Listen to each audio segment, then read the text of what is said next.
And this is my good friend, Kathy Scott Perry. And we're in my St. Paul, Minnesota home in February. I don't know what month it is, in February of 2016.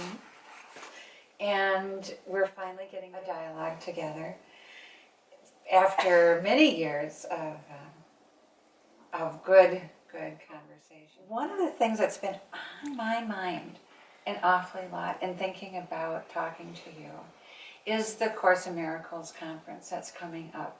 It's going to be in Vegas in April, and it will be the first time I'll be speaking there. And so I never would have imagined this. So just to tell a little bit of that story, Course of Love first came out in 2001, the first book of it. And I thought that people would be talking about it and that it would probably be controversial. Yeah. But nothing happened. It was really kind of ignored, which, was maybe, if it was a strategy by anybody, it was, a good strategy. It just kind of, nothing really happened. And so I got kind of used to that and didn't ever really foresee this potential that I felt was kind of intended in, with the way Jesus delivered a Course of Love, saying this is a new Course in Miracles. I kind of thought that really wasn't going to be visible with the two courses coming together. And then because of you, last year, I went to a conference in Vegas and found so many people already reading and in love with A Course of Love. In New York. That was the beginning for me of seeing this potential as actually possible, as seeing that this uniting of heart and mind that's going on with A Course of Love could be translating even to these two beloved courses, being able to come together. And, basically we have the Course for the Mind and the Course for the Heart. And it could create this wholeheartedness and really move us in a wonderful and more heartfelt direction. And so this is kind of what I was thinking about as I contemplated coming. And then from that I went back to how influential you have been in the development of A Course of Love. And and it's so interesting to me, when you look back at A Course in Miracles and hear what people say, even John Monday, who is the only of the principles that I've heard, he talks of such ordinary things.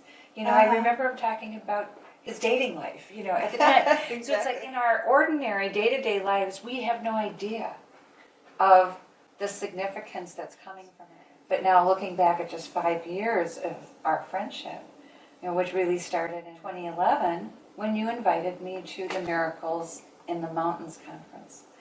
And then you were already teaching A Course of Love on ACIM Gather. Yes. I was. And then you interviewed me on that program. Right.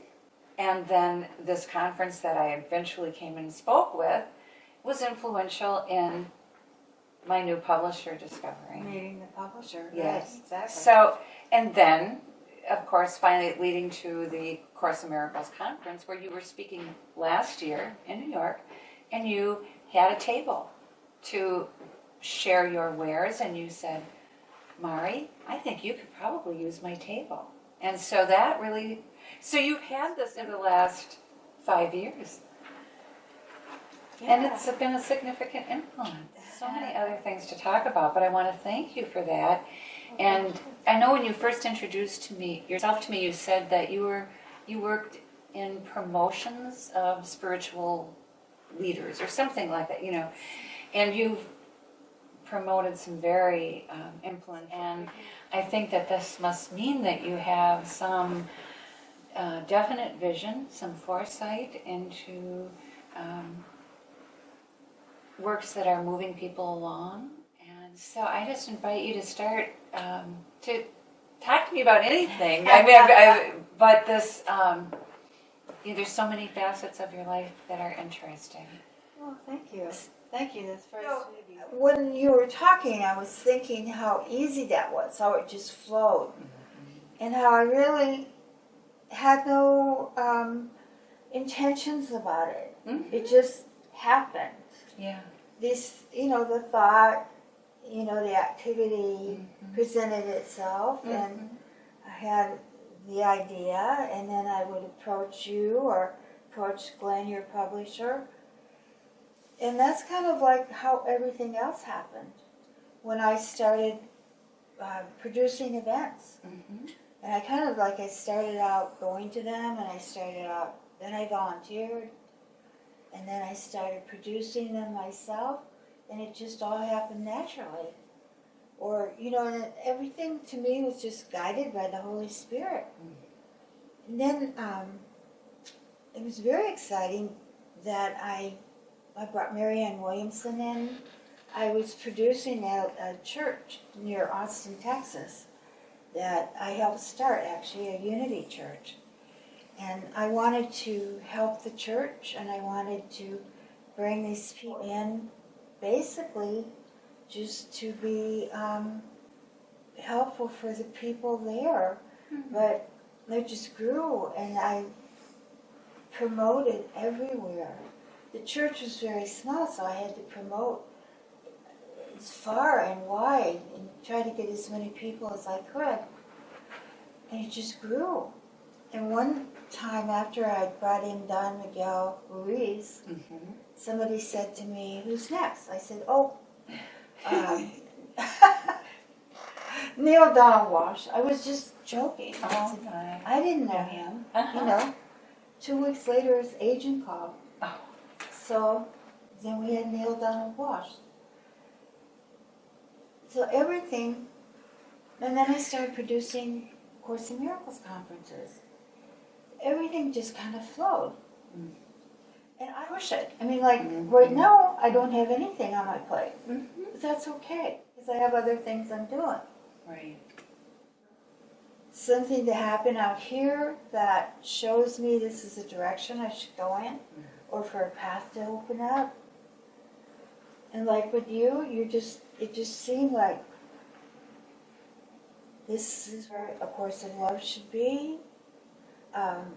Course of Love is, my goodness, it's a masterpiece, It's awesome, isn't it? Yeah. Yeah. It needs to get out. One of the very first things you told me is this is an important work. It needs to be shared. And you're still telling me that. You didn't, not very low at all. I guess I'm maybe a little reticent, and you will say to me, "Mari, this is an important work." Exactly. Yeah. Yeah, it is. And I think as far as A Course of Love and A Course in Miracles goes, Jesus meets you where you are.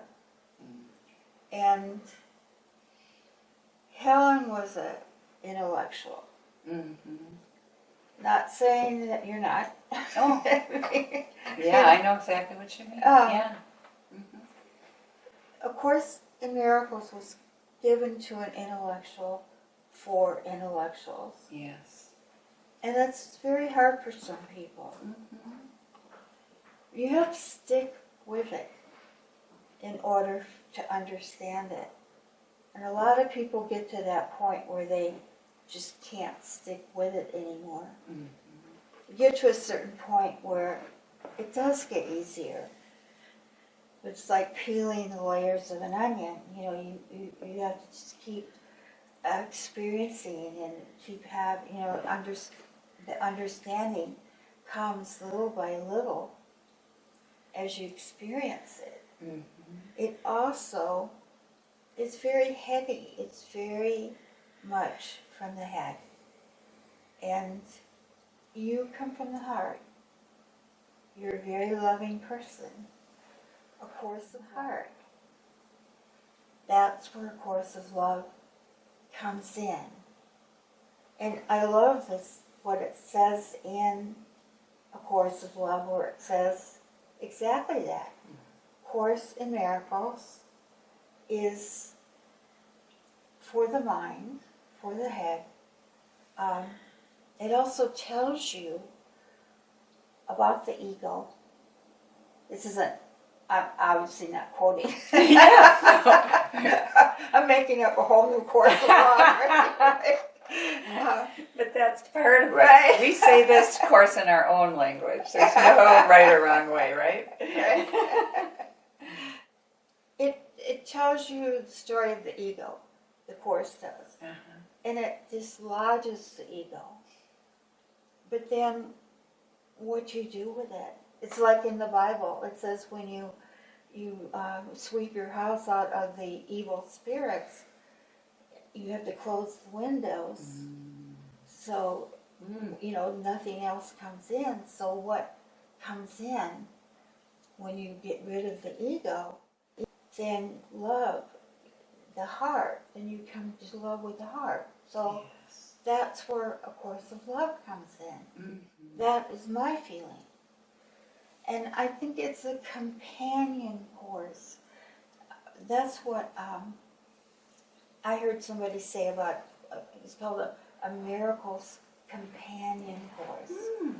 And I also feel that in Jesus meeting us where we're at, it appeals to some other people because it's easier for them to understand. Right. And even though it doesn't talk with great, I wish it sounded all the way through more accepting of our pains. But I believe I was a wounded person, and that it came to me to heal me too. And that we who have had these more difficult lives, it's sort of like it's not about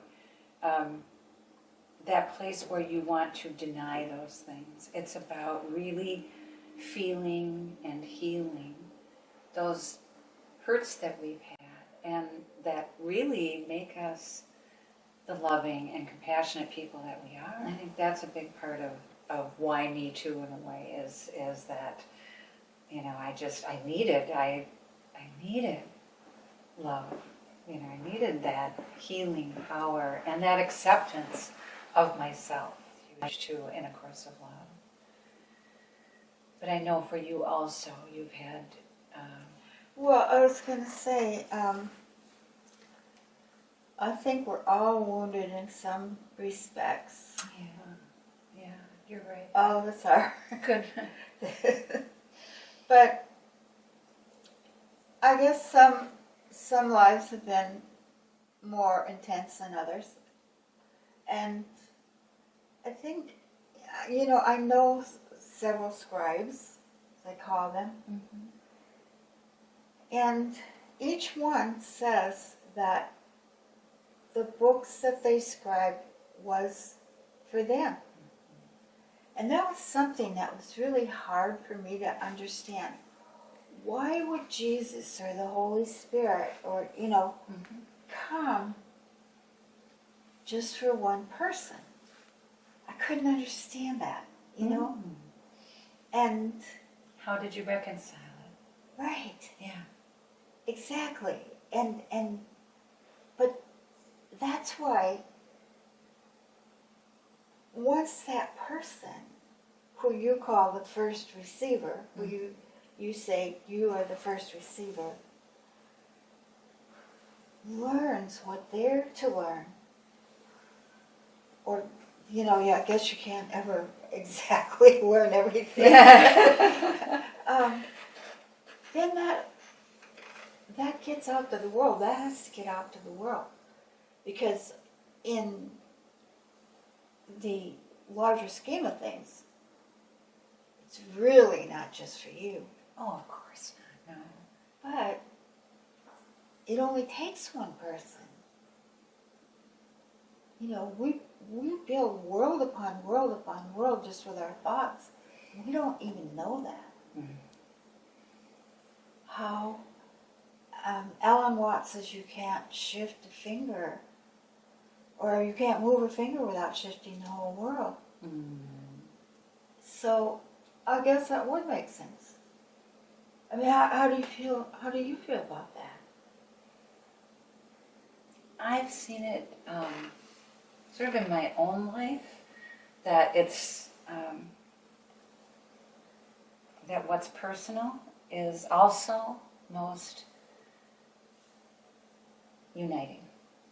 And so one of the difficulties I had with, after I had received my course and I would go out and talk about it, was nobody wanted to talk about the personal. It was like that was, our personal stories were totally irrelevant. But to me, everything that I felt in the divine sense, and everything that comes from the divine to us, comes through the personal. It's like, okay, I could get this transmission, or whatever you want to call it, I could receive this material and I could write it down, but it's in union and relationship, the way that we share. It's in that embodiment of it that it becomes for everyone. Right. That's how it feels to me. This became clear with A Course of Love, that it is our humanity.